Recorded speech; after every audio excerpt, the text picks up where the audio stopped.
kamer van die hart. Matteus 6 vers 6 sê, maar jy, wanneer jy bid, gaan na jou binneste kamer, maak jou deur toe en bid tot jou Vader wat in die verborgenheid is. En jou Vader wat in die verborgenheid sien, sal jou beloon.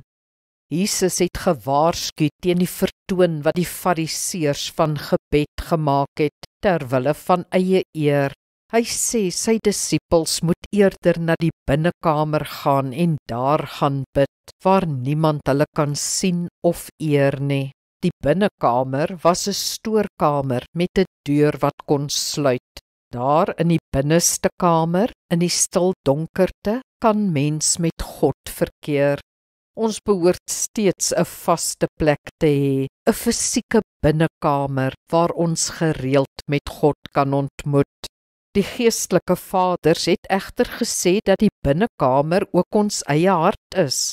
As ons by God is, moet ons ook die deur van ons hart agter ons kan toetrek en die wêreld ook in ons gedagtes en ons hart kan uitsluit.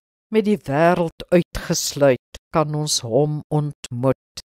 Kom ons bid saam. God in die verborgenheid, ontmoet my in die stilte waar dit net ek en U is.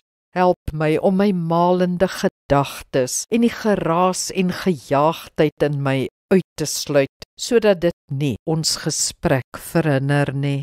Amen. Die Here seën jou.